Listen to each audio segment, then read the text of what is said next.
कंगाल कर देगा यूपीआई पेमेंट करना।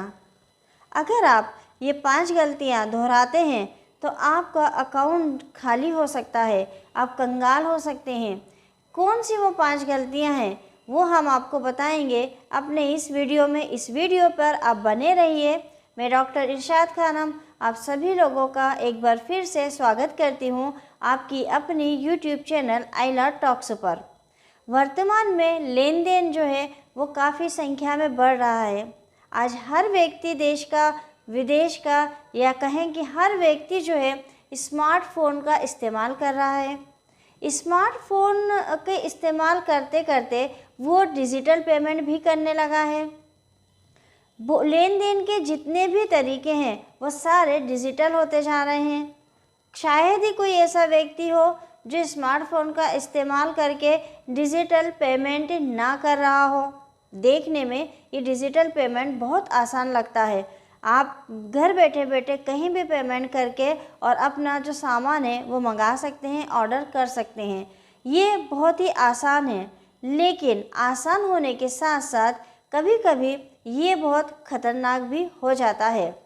आपको सावधानियां बरतनी होंगी, सतर्कता बरतनी होगी। अगर आप सावधानी से इसका इस्तेमाल नहीं करते हैं, आप सतर्कता नहीं बरतते हैं, तो आपकी मेहनत की कमाई कोई और उड़ाकर ले जाएगा, क्योंकि ये बात आपकी मेहनत की कमाई से जुड़ी है और इसलिए आपको सतर्क रहना बहुत ज़रूरी है। आज हम देखते हैं कि स्मार्टफोन से हम सारे डिजिटल पेमेंट कर रहे हैं। किराना दुकान से लेकर तो बड़े बड़े शॉपिंग मॉल, अगर आप गोल्ड खरीद रहे हैं तो गोल्ड, या आप कोई छोटी सी सुई खरीद रहे हैं तो भी आप स्मार्टफोन के माध्यम से डिजिटल पेमेंट कर रहे हैं। ऐसे डिजिटल पेमेंट करने वालों को बहुत सावधानियां बरतनी है ताकि उनका जो मेहनत की कमाई है वो किसी दूसरे व्यक्ति के हाथ में ना लग जाए। तो क्या क्या है ये सावधानियां, वो 5 सावधानियां मैं आपको बताने वाली हूँ। पहली सावधानी जो आपको बरतना है वो है कभी भी किसी से भी अपना यूपीआई एड्रेस शेयर ना करें। कई लोग अक्सर ये गलती कर बैठते हैं और बाद में वो बहुत पछताते हैं। आप भूलकर भी ये गलती ना करें, क्योंकि अपने यूपीआई अकाउंट एड्रेस को सुरक्षित रखना सबसे महत्वपूर्ण होता है। आपको कभी भी अपना यूपीआई आईडी एड्रेस किसी के साथ शेयर नहीं करना चाहिए। आपका यूपीआई एड्रेस आपके phone number, QR code, virtual payment address के बीच कुछ भी हो सकता है। आपको किसी भी भुगतान या बैंक एप्लीकेशन के माध्यम से किसी को भी अपना यूपीआई अकाउंट तक पहुंचने की अनुमति नहीं देनी चाहिए। सेकंड है, एक मजबूत स्क्रीन लॉक सेट करें। दूसरी गलती जो अक्सर लोग करते हैं वो है बहुत ही सिंपल स्क्रीन लॉक या पासवर्ड या पिन सेट करना। आप ऐसी गलती ना करें। तगड़ा एक ऐसा पासवर्ड सेट करें जिसको तोड़ना, खोलना किसी के लिए भी मुश्किल हो। आपको सभी भुगतान या तो वित्तीय लेन देन ऐप के लिए एक मजबूत स्क्रीन लॉक सेट करना होगा। यदि आप गूगल पे, फ़ोन पे, पेटीएम या किसी अन्य प्लेटफॉर्म का उपयोग करते हैं तो उसके लिए ये ज़रूरी है कि एक मजबूत पिन कोड सेट किया जाए जो आपकी जन्म तिथि या आपके जन्म का वर्ष या आपका मोबाइल नंबर, इसके जो अंक होते हैं या कोई अन्य नहीं होना चाहिए। आपको अपना पिन किसी के साथ शेयर नहीं करना चाहिए। और यदि आपको ऐसा संदेह हो, आपको ऐसा लगता हो, शंका हो कि आपका पिन उजागर हो गया है, तो आप उसको फिर तुरंत बदल दें। क्योंकि जब भी आपके यूपीआई कोड को खोला जाता है तो आपके नाम का अक्षर या आपकी जन्म तारीख या आपका जन्म का जो साल है वो, या आपके मोबाइल नंबर, इसी से खोला जाता है। क्योंकि ये याद रखना, हमें याद रखना, यानी जो इसको सेट कर रहा है उसको याद रखना आसान लगता है और इसी का फ़ायदा इसको लेने वाले उठा जाते हैं। तीसरा, अनवेरिफाइड लिंक पर क्लिक ना करें या फेक कॉल भी अटेंड ना करें। तीसरी सबसे बड़ी गलती ये करते हैं कि बिना सोचे समझे किसी भी अनजान लिंक पर क्लिक कर देते हैं। ऐसा बिल्कुल ना करें।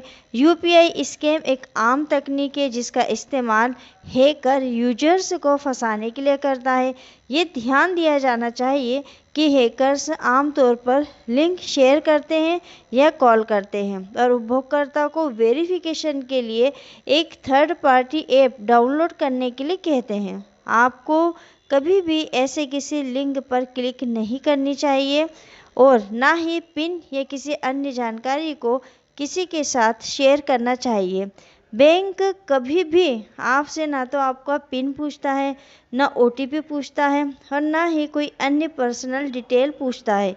इसलिए ऐसे अगर कोई मैसेज या कॉल आपके पास आते हैं और आपसे इस प्रकार की जानकारी मांगते हैं या कोई भी आपकी डिटेल और पैसा को चुराना चाहता है, इसका मतलब यही होता है। तो ऐसे मामलों में आपको सतर्क रहना चाहिए। और चौथी सावधानी है, एक से अधिक ऐप का उपयोग करने से बचें। चौथी गलती जो सब लोग करते हैं कि वो अपने फ़ोन में ढेर सारी पेमेंट ऐप को रखते हैं। ऐसा बिल्कुल भी ना करें और किसी विश्वसनीय ऐप का ही इस्तेमाल करें।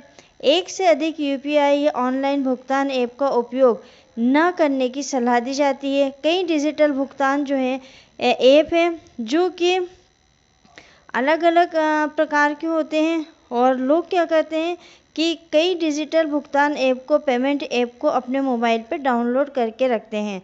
तो जो आपको ये सलाह दी जा रही है कि आप एक ही जैसे आपको फ़ोन पे, गूगल पे या पेटीएम तीनों में से आप किसी एक को रखिए जिसको आपको लगता है कि बहुत अच्छे हैं। कई डिजिटल भुगतान ऐप हैं जो यूपीआई लेन-देन की अनुमति देते हैं, इसलिए आपको ये देखना होगा कि कौन सा ऐप कैशबैक और पुरस्कार जैसे बेहतर लाभ प्रदान करता है और उसी के अनुसार अपनी पसंद बनाएं। पांचवा सबसे महत्वपूर्ण सावधानी, यूपीआई ऐप को नियमित रूप से अपडेट करें। पांचवी गलती जो लोग अक्सर करते हैं और वो ये है कि जो भी ऐप वे इस्तेमाल करते हैं उसे अपडेट नहीं रखते हैं। आपको ये सलाह दी जाती है, ये कहा जाता है कि जो भी ऐप आप इस्तेमाल कर रहे हैं उसे अपडेट करते रहें। अपडेट का नोटिफिकेशन आपके पास आता रहता है, आप उसको इग्नोर ना करें और उसको अपडेट कर लें। यूपीआई पेमेंट ऐप समेत प्रत्येक ऐप को लेटेस्ट वर्जन में अपडेट किया जाना चाहिए क्योंकि नए अपडेट बेहतर यूआई और नई सुविधाएं और लाभ को लेकर आते हैं। अपडेट अक्सर बग फिक्स भी लाते हैं। ऐप्स को लेटेस्ट वर्जन में अपग्रेड करने से आपका अकाउंट भी सेफ रहता है और सुरक्षा उल्लंघनों की जो संभावना है वो भी काफ़ी हद तक कम हो जाती है। सावधानियां जो मैंने आपको बताई हैं, अगर आप अपने स्मार्टफोन से डिजिटल पेमेंट करते हुए इन सावधानियों का प्रयोग करेंगे, इन सावधानियों को ध्यान में रखेंगे, सतर्कता बरतेंगे, तो आपका जो पेमेंट है वो किसी भी गलत हाथों में नहीं पड़ेगा। जहां ये फ़ायदेमंद है वहां ये नुकसानदायक भी है। तो हमें इस नुकसान से बचना है और वो हम तभी बच सकते हैं जब हम सावधान रहें, सतर्क रहें। तो मित्रों, मिलेंगे अगले वीडियो में एक नए विषय के साथ। तब तक के लिए आप मुझे इजाज़त दीजिए, परंतु उसके पहले चैनल को सब्सक्राइब कर लें। लेटेस्ट अपडेट के लिए बेल आइकन को क्लिक कर दें। अधिक से अधिक शेयर